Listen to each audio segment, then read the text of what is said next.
আপনি বলছেন যে 142-কে টাচ না করেই রেফারেন্ডামের আয়োজন করা যাবে।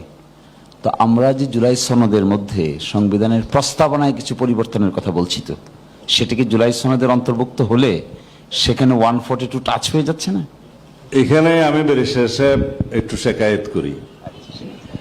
প্রস্তাব করা আর সংবিধান অ্যামেন্ডেড হয়ে যাওয়া এক কথা নয়। তো সুতরাং যেহেতু আমরা প্রস্তাব করছি, কনস্টিটিউশন অ্যামেন্ডমেন্ট করে ফেলছি না, ভবিষ্যতে করব, এই জন্য 142 এখানে দরকার। তখন এক্সট্রা আর্গুমেন্ট হবে যে হোয়াট ইউ আর সেইং, আপনি যেটা ডাইরেক্টলি বলতে পাচ্ছেন না, এটা ইনডাইরেক্টলি বলছেন আর কি। মানে যে কথা আপনি সরাসরি কেন এই রেফারেন্ডামের আশ্রয় নিচ্ছেন, সংবিধানে কতগুলো পরিবর্তন করার জন্যই।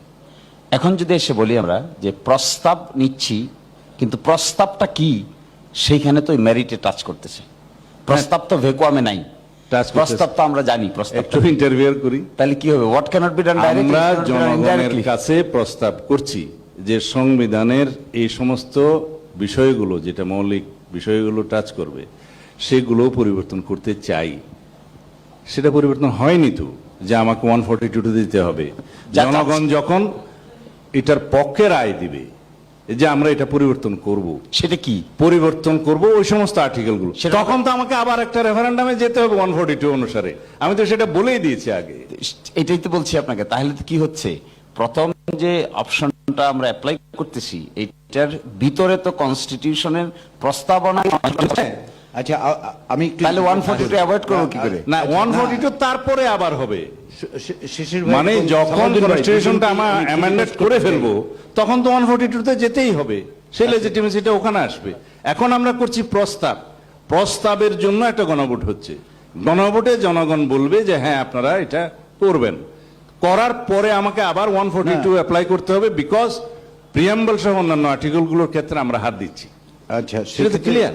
সেক্ষেত্রে সালাউদ্দিন, আমি একটু ইন্টারজেক্ট করতে বাধ্য হচ্ছি টাইমের কারণে আর কি। আপনি ইন্টারফেয়ার করবেন না, এটা সলিউশন করেন। কি এই বিষয় সলিউশন তো আমি একা করতে না, না, এই যে জন্য আর কি একটু স্পেয়ার করেন। আর কোনো কোয়েশ্চেন আছে? এই প্রশ্নটা কিন্তু একবার উঠবে যে যে জিনিস আপনি ডাইরেক্টলি করতে পারেন না, সেই জিনিস আপনি ইনডাইরেক্টলি করার চেষ্টা করছেন। আমি আমরা যতই বলবো চাচ্ছি, করে ফেলেছি এবং করব, এই প্রশ্নটা হচ্ছে মেইন।